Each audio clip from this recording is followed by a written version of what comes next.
Ah, there you are, tucked in so nicely.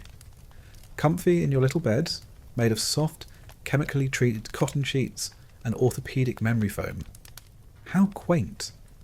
But close your eyes now, dear, and imagine waking up not in your room, but in ancient Rome. That's right.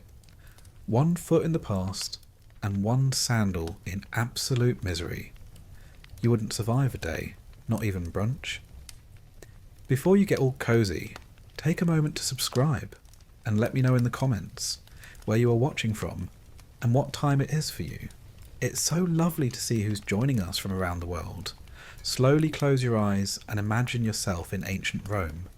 Let's begin with the morning. The sun rises, not to the sound of birdsong or your Spotify wellness playlist, but to the clanging of slave-forged iron and the distant, casual screaming of someone being lightly disemboweled in the forum. Good morning, sunshine. Did you sleep well in your stone floor? That's right. You're sleeping on a floor. Because unless you're in the top 0.00001% of Roman society, and let's be real, you're not. You're either a plebeian, a slave, or someone pretending not to notice the plague rat nibbling on your sandal. You try to sit up, but surprise, your back is out. Again. Turns out, sleeping on a rock-hard surface next to 35 other sweating Romans in a one-room insula isn't great for your posture. And what's that smell? Oh yes, that's the entire neighbourhood's sewage system. A charming mix of vomit, animal fat, and dead ambition wafting from the communal latrine. Would you like to brush your teeth? Adorable. There's no toothpaste, darling. There's powdered charcoal and urine. Yes, actual human urine. It's sterile, they say. Whitening, they claim. Minty? Not so much. Now breakfast, a nutritious, well-balanced morning feast of whatever you can find. Maybe some bread so stale it could double as a weapon. Maybe olives. Maybe you're a gladiator and your breakfast is anxiety. And no, there is no coffee. You think you're sleepy now? Wait until you try hauling amphorae of wine across a city built entirely of stairs, without a single iced latte in sight. You will perish before noon. But let's pretend you're brave. Let's say you get up, ignoring your screaming joints and the inexplicable rash you've developed from the communal bathhouse. You remember the bathhouse, right? The one filled with tepid disease water and philosophical old men who won't stop monologuing about stoicism as they exfoliate with a piece of broken pottery. Hygienic. And now it's time to go to work. Assuming you're not enslaved, because that's always a fun lottery, you might be a tradesperson. Maybe a baker. But not the romantic kind who works in a rustic French village. No, this is more like inhaling soot from a wood-fired oven while rats try to unionize in your flour sacks. Breathe deeply. That's the scent of early respiratory disease. Oh? You want to be a writer or an artist? Precious. The only thing you'll be writing is an obituary for yourself. Because guess what? Your manuscript gets stolen, or eaten by goats, or ignored, because unless you're Seneca or Cicero, no one cares. And you're not. Sorry. Still surviving? Good. Let's keep going. South. You've made it past morning, against all odds and with absolutely no help from your non-existent sunscreen. It's midday in ancient Rome. The sun is high in the sky. Hot, relentless, and absolutely not blocked by a single SPF-rated product. You've got two options. Melt slowly into a puddle of sunburnt despair, or seek shade beneath a structure so ancient it's already crumbling. Because the Romans loved architecture, but maintenance? That was for the gods? You wander through the city, past temples and forums and aggressively naked statues. The roads are paved, yes, but only in the way a cruel riddle is technically a sentence. Uneven cobblestones try to assassinate your ankles with every step. You miss your orthopedic sneakers, don't you? But don't worry, your blisters will distract you from the festering sores from that mysterious bathhouse rash. Multitasking. Now perhaps you're feeling curious. Maybe you want to engage in some Roman politics. Sweet summer child. You approach the Senate thinking, I'll witness democracy in action. No, you won't. The Roman Senate isn't a beacon of rational discourse. It's more like a toga-clad fraternity of passive-aggressive landowners arguing about grain tariffs while orchestrating political assassinations. Think of it as Congress, if Congress had fewer ethics and more knives. You try to listen. You do. But it's all in Latin, which you don't speak, despite that one semester you took in college where you mostly cheated off the girl with a Carpe Diem tattoo. So now you're just nodding along while someone proposes the ritual sacrifice of a goat to appease a river god. That goat? It might be you. Speaking of sacrifices, let's talk about religion, or as the Romans called it, insurance. There's a god for everything. War, Mars, wisdom, Minerva, toothaches? Probably invented a god for that too. You didn't make an offering today? Wow. Bold. The gods will remember that. You decide to escape the Senate, not because you're disillusioned, but because the body odour inside was a physical force. You make your way into the marketplace, the forum, where commerce and chaos perform a daily interpretive dance. It's loud, it's crowded, it's like Black Friday, but everyone's armed, and there's a genuine risk of being sold into slavery if you stand still too long. You think you'll buy lunch. Cute. You walk up to a street vendor, point at something vaguely food-shaped, and bite into it. Flavour profile, despair, anchovy paste, and dysentery. It's fish sauce. On everything, even dessert. Because the Romans looked at a perfectly good fig and thought, needs more rotting fish. But maybe, just maybe, you find a moment of peace. A street performer juggling flaming torches. A philosopher shouting into the void about the futility of existence. Relatable. A stray dog that hasn't yet decided if it's going to maul you or adopt you. Then, chaos. Because Rome doesn't do calm. Rome does riots, fires, sudden imperial decrees, barbarian rumours, gladiator uprisings, a casually collapsing aqueduct. And since public safety is more of a suggestion than a reality, your choices in an emergency are run or die loudly.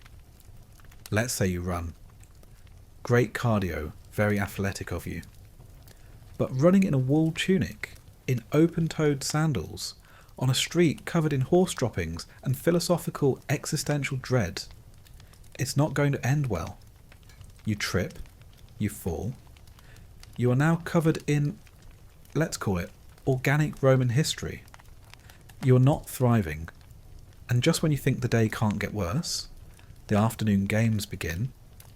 You're dehydrated, delirious, and dangerously close to trying ancient Roman wine, which by the way is half vinegar, half lead, and all headache. But no time for collapse. The games are about to begin. Ah, yes. The games. That charming little tradition where the empire distracts the masses from collapsing infrastructure and class warfare by tossing humans into a giant stone bowl of death. You're heading to the Colosseum. That's right. The one from the postcards. You imagine it's a bit like a sports arena. Crowds, cheers, pretzels. Maybe a half-time performance by Roman Beyoncé. Wrong. You get shoved through a sea of armpits and curses, and suddenly realise you're the only one here who isn't screaming. Yet. Everyone's either chanting for blood, throwing rotten fruit, or attempting to sell you a squirrel on a stick. You don't know if it's a snack or a pet. Don't ask. Just keep walking. You finally squeeze into a seat made entirely of heat, marble, and the haunting memory of previous buttocks. There's no shade, no cushions, no ice-cold soda. Just you, 50,000 sweaty Romans, and a growing sense of dread. A trumpet blares. The gates creak open. And out walks a man, and then another man, and then a lion. Because that's what we're doing today. Watching slaves, prisoners, and poor people fight exotic animals and each other for the amusement of a bloodthirsty crowd who've literally nothing better to do on a Wednesday. Someone next to you is shouting, "Kill him!" with the kind of passion you usually reserve for trying to find your phone charger. You ask quietly, why are they fighting? The man turns to you with the slow, disbelieving horror of someone realizing you've never eaten eel stuffed with dormice. "They're entertainers," he says, as if that explains the gladiator getting his spleen professionally removed by a trident. But wait. Here comes the Emperor. Yes, that's him, draped in gold, wearing a crown of self-importance and questionable decision-making. He raises his hand to decide a man's fate, not based on law, but on vibes. Thumbs up, you live. Thumbs down, you die. That's how justice works here, by emoji. You, meanwhile, are trying not to vomit from heat stroke, horror, and the fact that your squirrel on a stick wasn't cooked through. You came in hoping for historical insight and left with trauma and possibly rabies. But it's not over. Because the Venations are next. The animal hunts. Tigers, leopards and rhinos dragged across continents just to be stabbed by a guy with performance anxiety and a poorly fitted helmet. They tell you it's a spectacle. You wonder if it's just a long-form cry of help dressed as civic pride. Eventually, the arena floor is soaked in blood. The air smells like sweat and extinction. The crowd, jubilant. You, emotionally unwell. And yet, somehow you're still alive. Barely. The crowd disperses, the blood congeals, and the Emperor goes off to marry his third cousin. You limp away from the Colosseum, traumatized, sunburnt, and whispering to yourself, "I just wanted a cultural experience." Well, congratulations, you got one. But don't rest yet, it's time to socialise. And by socialise, I mean drink mystery wine with people who believe the earth is made of 4 wet elements, and that sneezing is a sign from Jupiter. The sun has dipped behind the ruins, casting everything in a soft orange glow, like a blood-stained Instagram filter. You think, finally? Maybe now I can rest.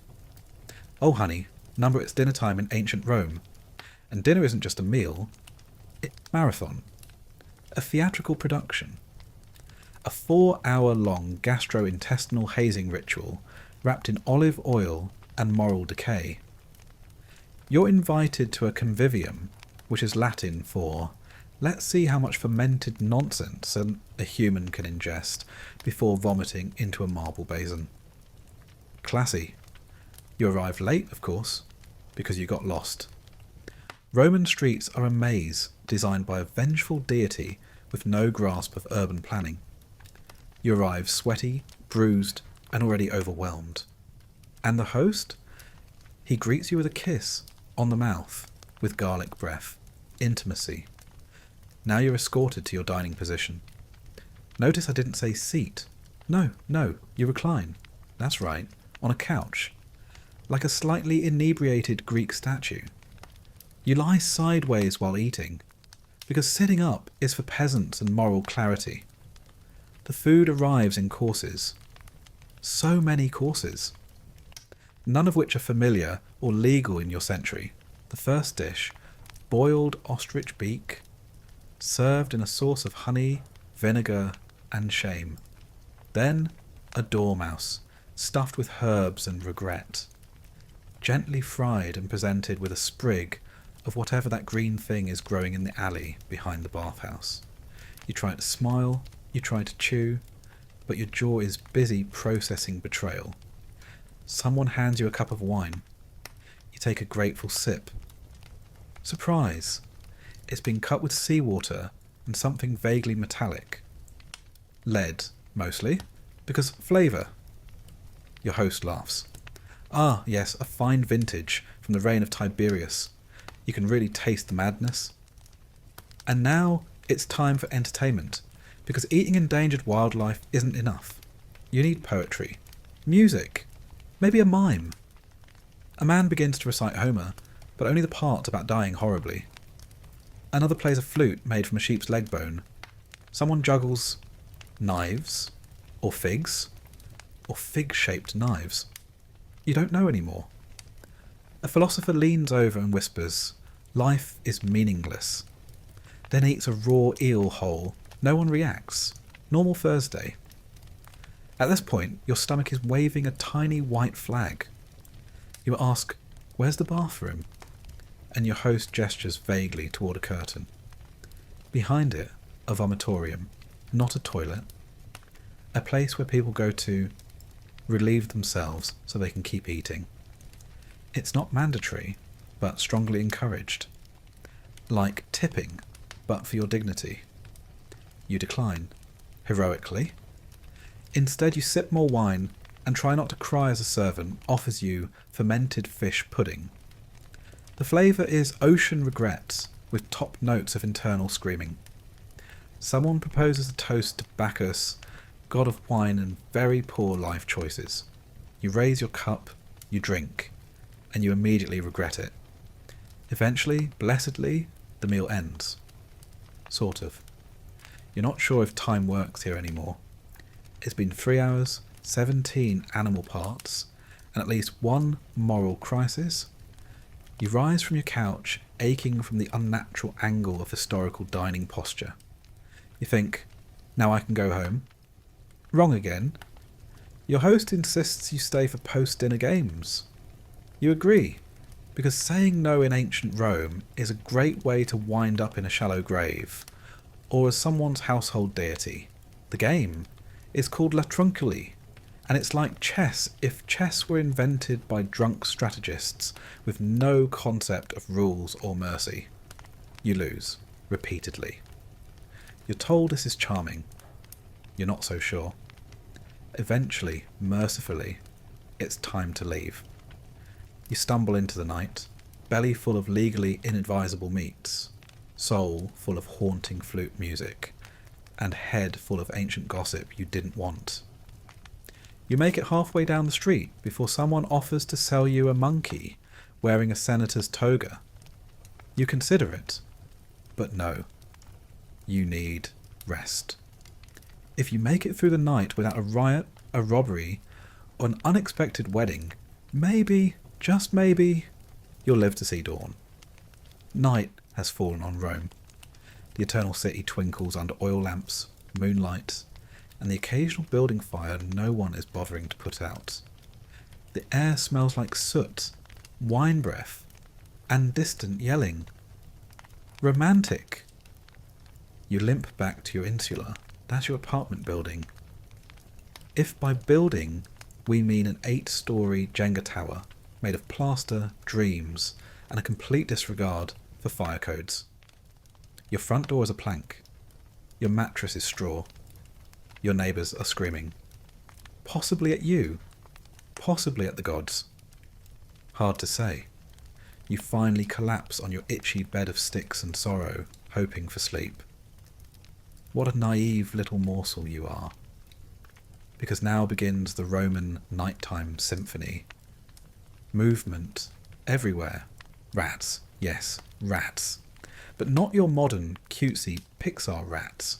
These ones are massive, aggressive, world-weary. They've seen things. They have opinions. And tonight, they'd like to share them, loudly, in your general direction, below you.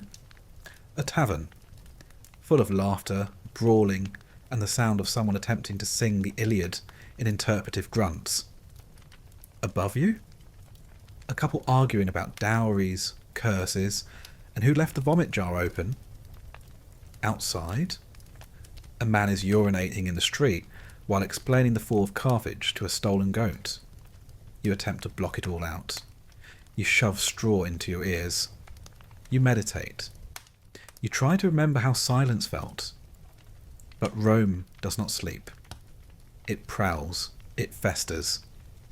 It performs an opera made entirely of chaos and digestive sounds. Still, eventually, sleep starts to creep in. You begin to drift. Your eyelids flutter. And then, drums. Drums? Yes. Military patrols. Because crime doesn't take naps, and neither do Roman soldiers, who haven't seen a hug in 7 years. You peek out your window just in time to see a man being politely escorted into a dungeon for stealing a mouldy peach. You whisper, "At least I'm not him." But then a thought creeps in, uninvited. Your taxes. You didn't pay them. You don't know how to pay them. You don't even know who you owe them to. There are 6 tax collectors on your street alone, and none of them seem to agree on anything except that you definitely owe someone money, possibly in chickens. You try to ignore it. You curl up tighter. You pray to Hypnos, god of sleep. But instead, Morpheus sends you a dream. A beautiful one. Of your modern life, indoor plumbing, refrigerators, streaming services, TikToks that don't end with lions eating people. And just as you're about to sip a cappuccino from a biodegradable cup, the floor beneath you shudders. The building groans. No. Your insula, like all ancient Roman apartment buildings over 4 stories, is collapsing. It's part of its charm. You leap up, grab your sandals, because priorities, and run into the street just as half the structure caves in behind you. Dust fills your lungs. You cough dramatically, like a Shakespearean orphan. Your neighbour, unfazed, shrugs. 3rd time this month. You stare up at the stars. You're covered in ash, wine, and someone else's pigeon. A child offers to sell you an amulet to ward off the bad dreams. You buy it. It's just a rock. Doesn't matter. You're desperate. Finally, the city quiets. Rome exhales. The fires die down. The rats go to sleep. Even the goat stops judging you. You find a bench. Not comfortable but flat. You lie down. Eyes heavy. Bones broken. Heart full of historical trauma. And as you drift off, you whisper to yourself, "I wouldn't survive a single day in ancient Rome."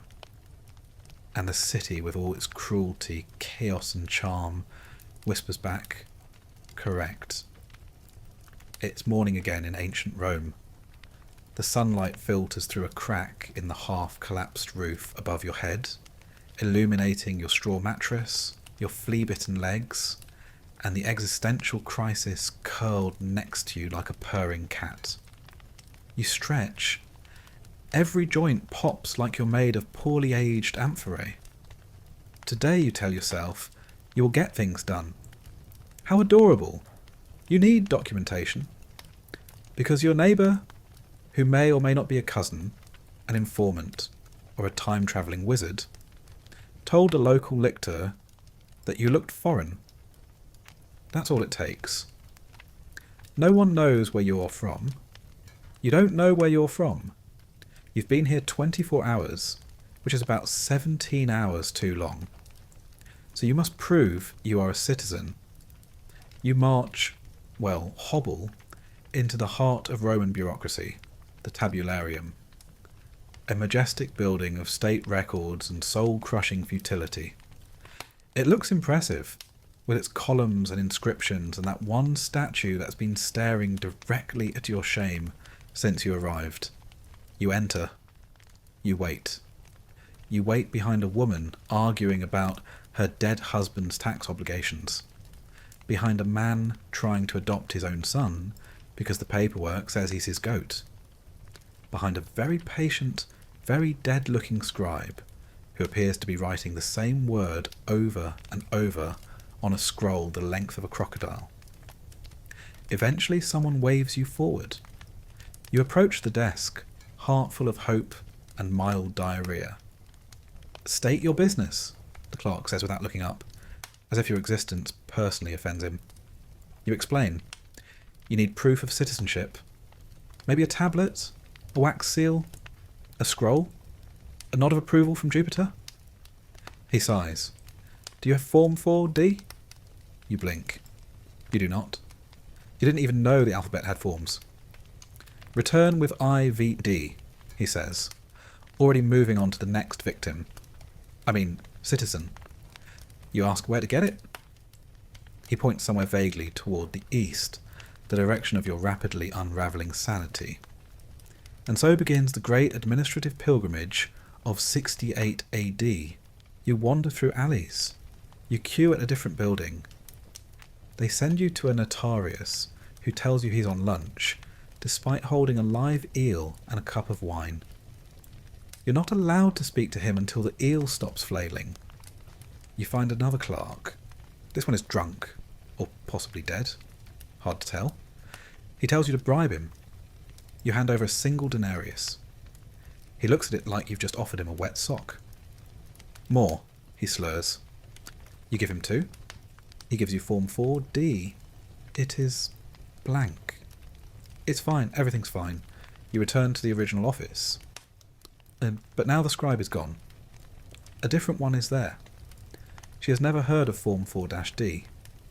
She asks if you filed Form 40L-B, the one that registers your Form 4-D under the correct lunar phase. You feel the last thread of your sanity snap like a poorly fitted tunic during a sprint. But you smile, politely, calmly, because you're Roman now. You've adapted. You've become one with the waiting, the bribing, the slow, bureaucratic combustion. You sit back down. You pick up a stylus. You begin filling out your form. Occupation, victim, address, somewhere between the latrine and despair. Next of kin, please don't tell them. As the sun begins to set, again, you're still here, still in the building, still not a citizen. A rat crawls across the floor and drops a tiny scroll at your feet. It might be more helpful than anything you've received today. Congratulations! You are now officially nothing. And you know what? You're starting to accept it. You've made it through Rome's Department of Eternal Suffering.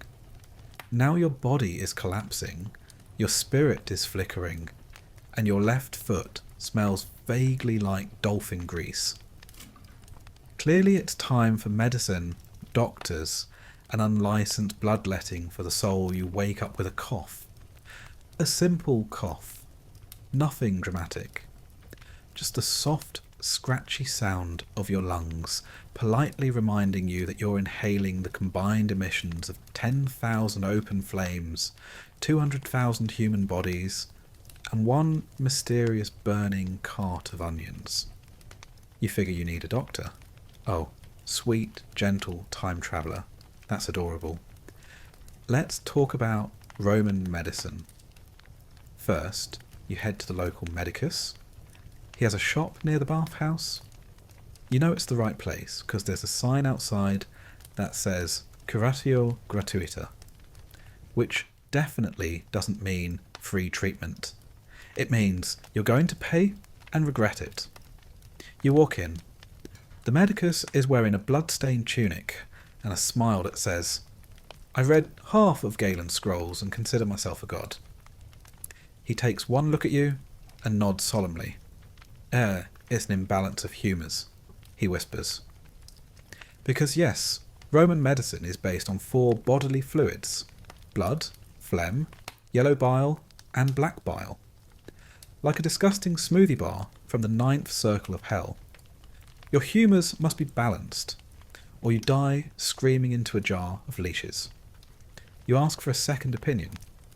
He slaps your forehead. Yes, definitely black bile. very melancholic. How does he treat this? With something called therapeutic bloodletting. He pulls out a knife that looks like it was forged during a thunderstorm by an angry toddler and says, with complete calm, "Don't worry, I'll only remove a little." You faint. Possibly from fear. Possibly from anemia. Either way, progress. Next, he recommends cabbage. Yes, cabbage. Apparently, cabbage cures everything. Colds, wounds, curses, heartbreak. Romans loved cabbage like modern people love therapy, but it smells worse and works less. Still feeling terrible, you ask for medicine. He hands you a jar of crushed mouse bones, honey, and burnt goat hair. Take this 3 times daily and avoid direct sunlight, owls, and the month of March. You nod, because you're afraid. Suddenly, someone bursts in with a broken leg. The doctor sets it with wine and prayer. The man screams so loudly that pigeons fall off the roof, but the doctor beams. Success! You leave, limping, slightly bloodless, emotionally shattered.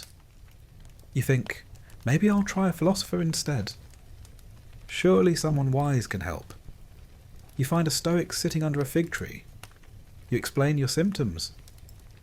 He closes his eyes and says, "Pain is merely perception." Then he bites into a raw onion and weeps quietly.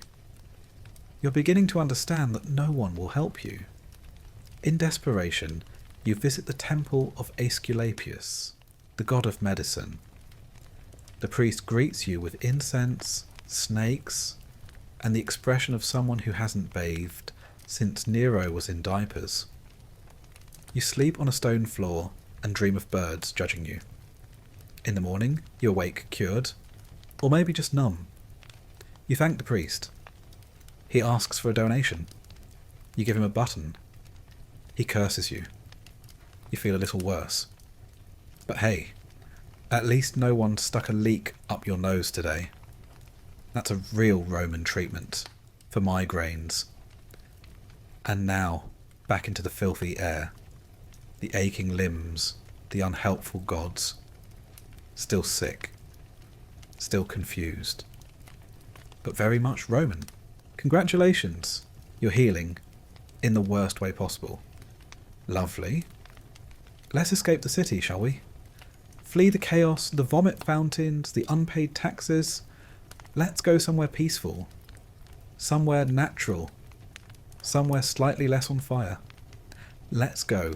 You awaken with a rash, a hangover, and a growing suspicion that someone urinated on your sandals during the night. It's time for a change of scenery. You've heard the countryside is serene, pastoral, healing. A villa, that's what you need. So you accept the invitation of a wealthy Roman you met at that dinner party, the one who fed you al pate and trauma. He says you're welcome to his Villa Rustica, nestled in the rolling hills beyond the city. You picture fresh air, fruit trees, and gentle conversations under grapevines. You fool! The countryside is a wasteland of heat, bugs, and peasants who hate you. You arrive after 2 days on a cart pulled by a donkey named Mucus. You're sunburnt, dust-choked, and a little emotionally hollow. But there it is, the villa. A large estate built entirely by underpaid labour and blind optimism. It's beautiful. Statues, gardens, fountains, and the overwhelming smell of livestock and wet stone. You're greeted by the villicus, or estate manager. He has one eye and the personality of a wet sandal. He shows you to your room, a stone box filled with more spiders than hope. The mattress is hay, the blanket is regret. Still, you tell yourself, peace. I came here for peace. You take a stroll. First, observation. Nothing is quiet. Cicadas scream. Goats bellow. Somewhere in the distance, a peasant is yelling at wheat. You pass workers, dozens of them, bent over fields, sweaty and suspicious. You try to wave. One throws a turnip at your face. It is a warning. You reach the vineyard. Grapes hang heavy on the vine. Beautiful. You pluck one. A small child appears from nowhere and hisses. Those are not for you. Then vanishes. You wander toward the stables. Inside, a horse sneezes directly into your open mouth. You make a note to contact your medicus, if you survive. At dinner, your host beams proudly. Everything here is natural, he says, serving you a stew made of barley, beans, and unspoken family trauma. The meal is interrupted by a runaway pig charging through the atrium. No one reacts. You assume this is normal.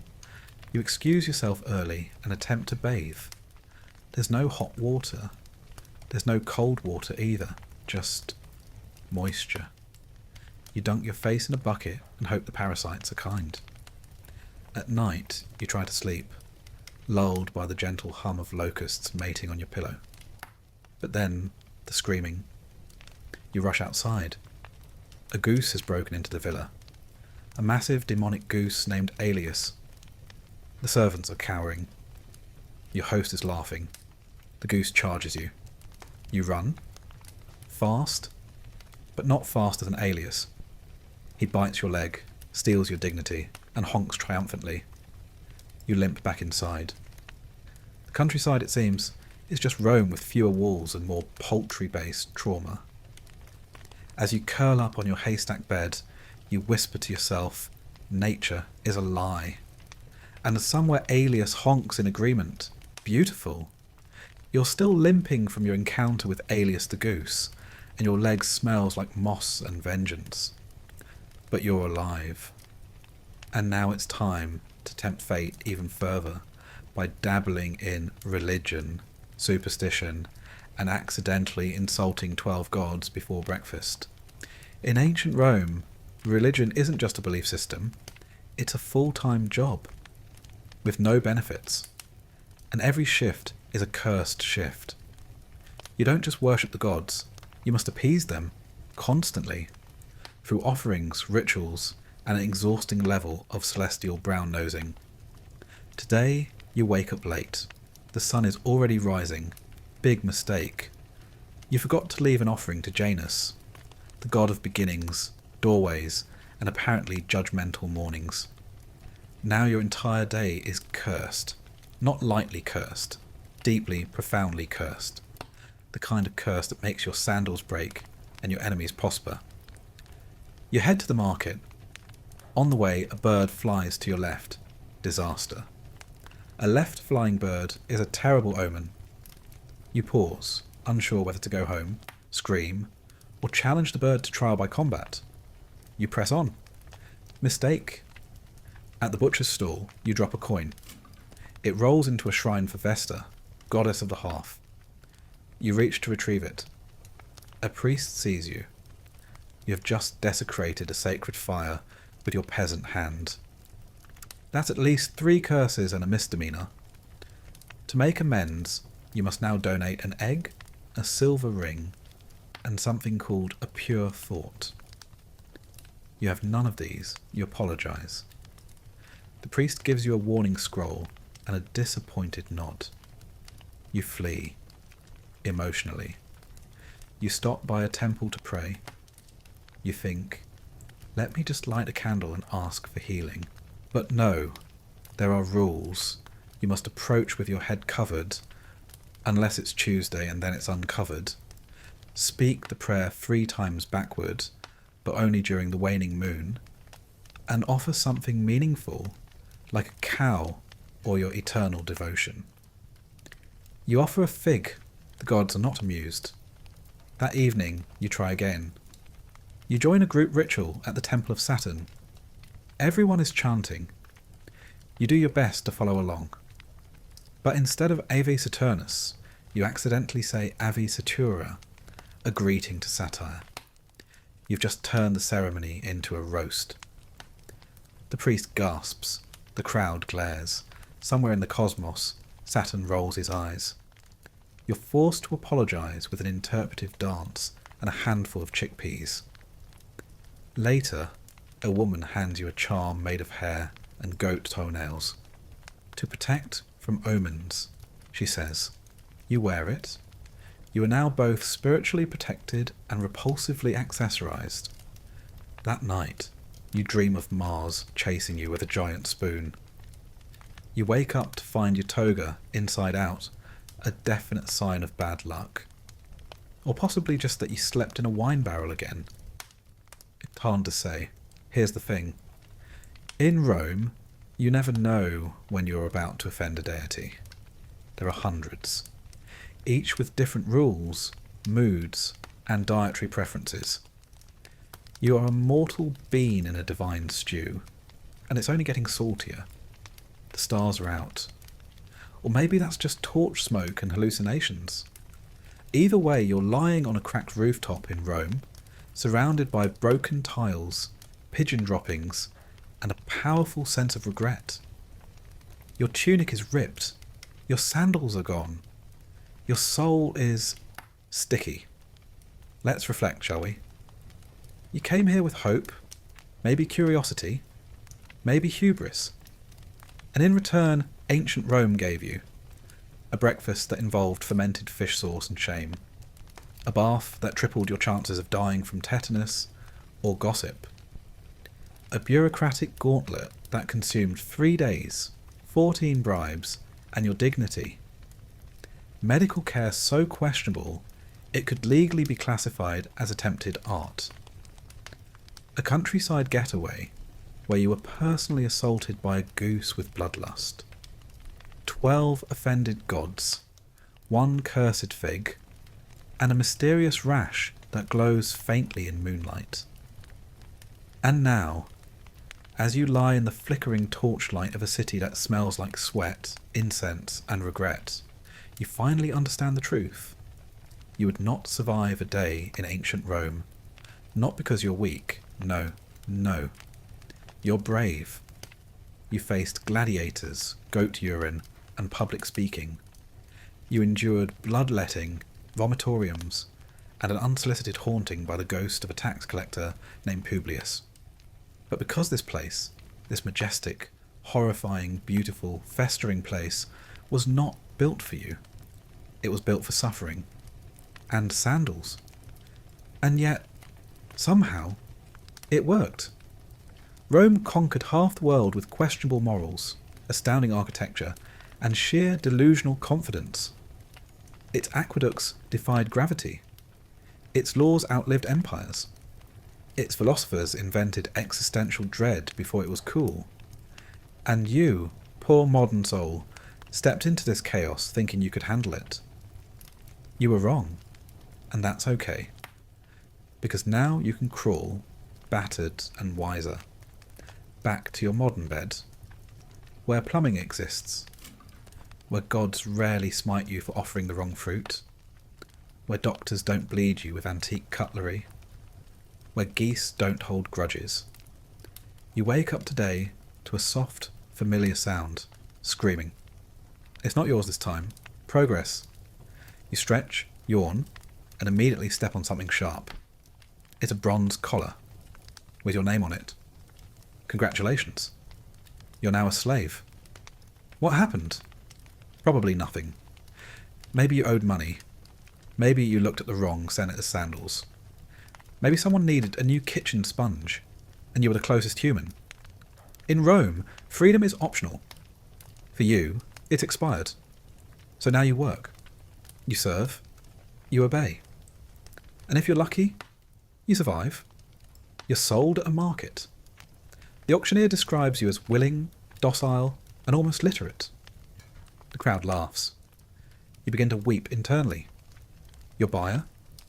A patrician woman with 17 rings, 2 eyebrows, and no mercy. She brings you home to her villa and introduces you to your new responsibilities. Everything. You cook. You clean. You fan her while she eats grapes and judges your posture. You recite poetry to her poodle. Badly. He growls. You're punished. But don't worry. You're allowed to sleep. On a stone floor. Near the laundry. next to the goat, your dreams now include freedom bred a clean tunic, not being blamed for the wine someone else spilled during Mercury's feast. Other slaves tell you about manumission, the magical process of earning your freedom. They whisper about it like it's a myth, like dragons or clean water. Apparently you can save up and buy your freedom, but your wages are theoretical. Still, there are perks. You might be sent to the baths with your owner, so you can scrub her heels, or to the theatre, so you can hold her cushion, culture, and if you behave well enough, she might reward you with a birthday cake made entirely of mashed lentils. You smile through it, because in Rome, smiling is safer than screaming. You've lost your freedom, your name, and your will to live, but you've gained perspective and back pain. You've survived physical labour, emotional ruin, and goat-adjacent insomnia. Surely the justice system will save you now. You wake to the sound of your name being shouted in Latin, loud, angry, official. You're being summoned to court. You're not sure what law you broke. Perhaps you sneezed too freely. Or maybe someone is accusing you of stealing their shadow. In Rome, anything's possible, and most of it is punishable. You arrive at the basilica, not the holy kind, the judicial kind. It smells like incense, sweat, and perjury. The judge hasn't arrived. He's late. He's always late. He's also possibly drunk. Also always drunk. In the meantime, two advocates, men in dazzlingly stupid togas, are screaming at each other using legal Latin and theatrical arm flapping. This is not about truth. This is about volume, style, and which lawyer can sob the most convincingly while accusing the other of goat thievery. The judge finally stumbles in, covered in crumbs and wine stains. He listens to one argument, squints, and says, sounds like Mercury's will. You don't know what that means. No one does. You try to speak. You're immediately shushed by a man with scrolls. You ask if he's your lawyer. He says no. He's a scribe. His job is to write down everything you say and then misquote it at the trial. You stand there, silent, afraid, slightly itchy. A man in the back suggests throwing lots to determine your guilt. You are confused. Is this gambling? Justice? Some divine form of charades? Yes, because Roman law is a spectacular mess. Equal parts sacred ritual, public drama, and full contact nonsense. There are thousands of laws. Many contradict each other. Some are made up on the spot. Some require you to say the right incantation, or your case becomes voided by Jupiter. Your opponent? A rich merchant. He winks at the judge. The judge laughs. Your soul exits your body. The trial lasts 6 hours. It includes a character witness who may be a known liar, a chicken sacrifice, 3 oaths on a rock, 1 duel over the proper interpretation of tunic theft. Eventually the judge slams the staff and declares, "Innocent!" You almost cheer, but then he adds, "of that crime." However, they blinked suspiciously.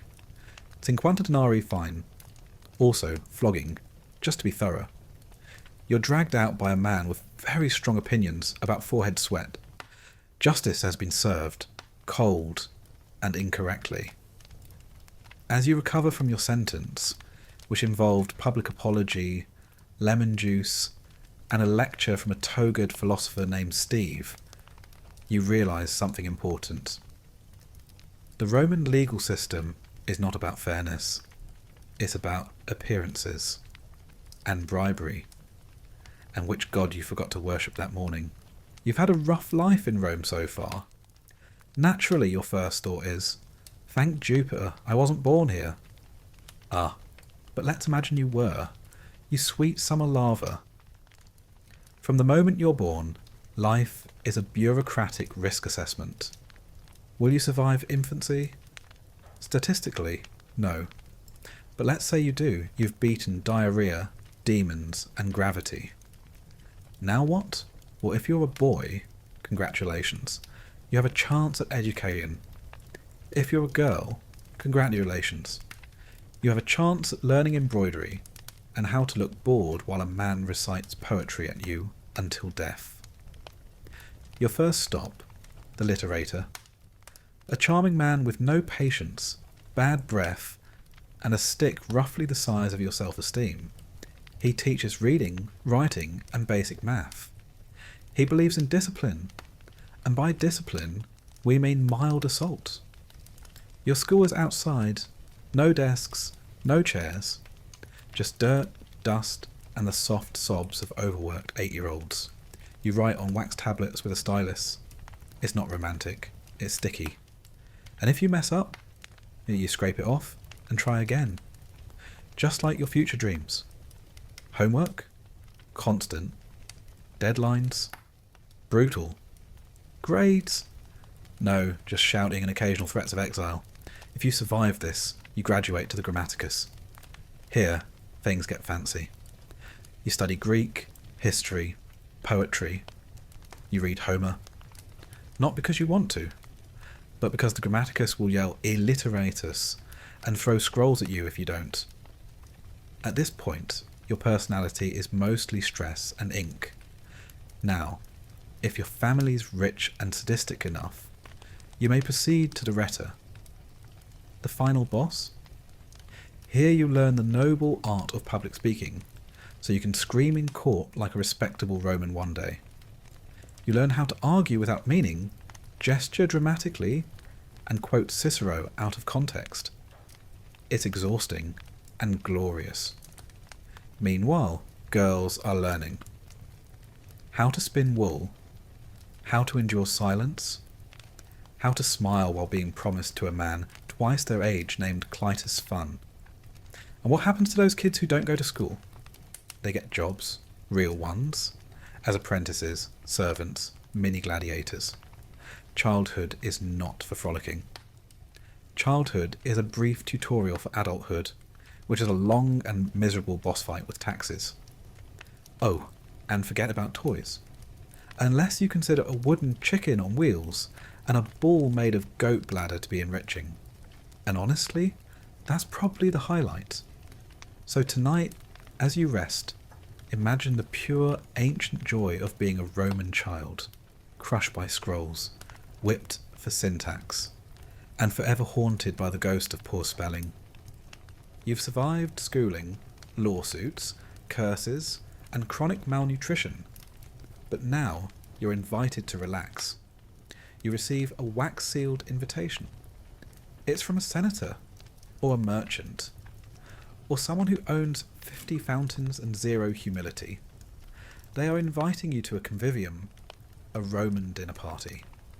And by invite, we mean summon. Declining would be a grave insult and may result in social execution. You arrive bathed, shaved, oiled, and only slightly terrified. At the door, you're greeted by a slave with a wreath and a look that says, "Turn back now." But it's too late. You're escorted into the triclinium, the dining room, where guests recline on couches like exhausted lizards. There are rules. You must lie on your left side, prop yourself on your elbow, and act like this is comfortable. It's not.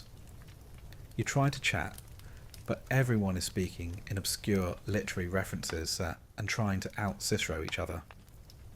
One guest makes a joke about Ovid's exile. Everyone laughs. You chuckle nervously. You do not get it. You're a fraud. The meal begins. Course 1, eggs, olives, and a salad that smells like betrayal. Course 2, roasted dormice. Yes, mice. Stuffed with nuts and honey.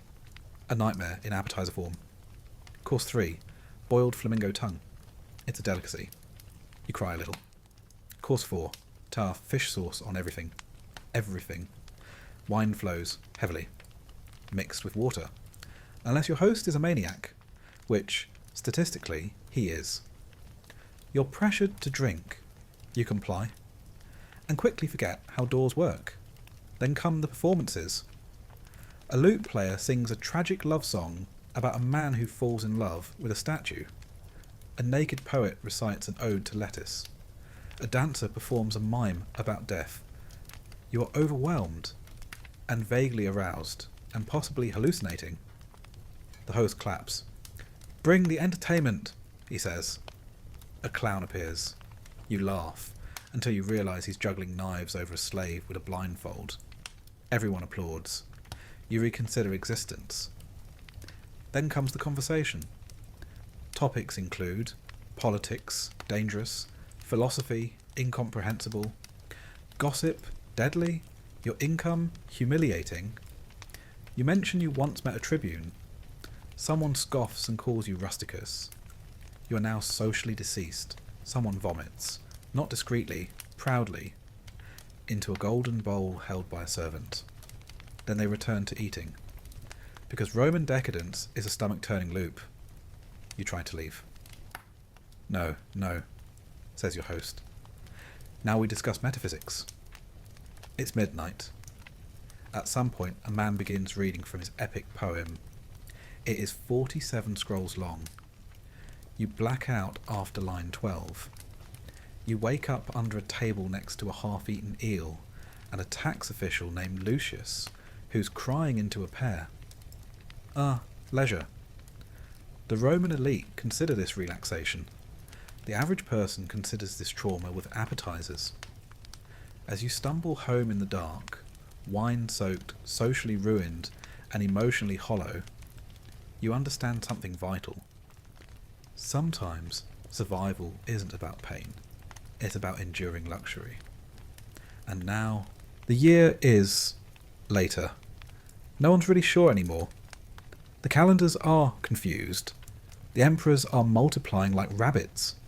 And the economy is held together by prayer, corruption, and bad accounting. You're older now. Wiser.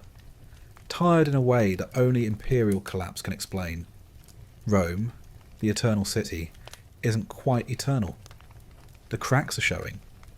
Literally, your ceiling just fell on your soup. Taxes are higher than Jupiter. Inflation is a sport. Coinage is mostly tin and wishful thinking. The Senate still exists, technically, but its authority is mostly ceremonial, like a birthday hat on a corpse. The Emperor? Depends on the week. You've seen 5 in the last month. One was assassinated in a bath. One declared war on the ocean. One tried to rename all the months after his dog. Stability is a myth, like clean streets, or trustworthy augurs. Barbarians are at the gates. Again, some are raiding. Others are being hired by the Empire to defend against the other barbarians. It's confusing. It's desperate. It's so very Roman. You try to carry on. You visit the baths, now half collapsed and fully haunted. You try to buy bread, now worth more than a house. You light a candle for Vesta, who is clearly out of office. Everywhere, people whisper of decline. They blame foreigners, or Christians, or philosophers, or that one guy who refused to sacrifice a goat in 276 CE. It's unclear, but you know the truth. Rome didn't fall because of enemies. It fell because it couldn't stop. It couldn't stop expanding, spending, enslaving, building monuments instead of fixing sewers, creating gods instead of empathy, hosting parties instead of feeding the poor. It built itself into a legend so heavy, even the gods stopped believing in it. You, dear traveller, are witnessing the slow unravelling of an empire that thought itself immortal. You sit beneath a crumbling arch. Children play in the dust. A merchant argues over wine. A senator delivers a speech to no one. Life continues. Rome is dying, but it refuses to die quietly. There will be more invasions, more division, more desperate, dramatic declarations of glory. And eventually, centuries from now, A monk in a distant monastery will copy the story of your era by candlelight, wondering how a civilization with so much everything managed to collapse under its own glorious nonsense. You lean back, close your eyes,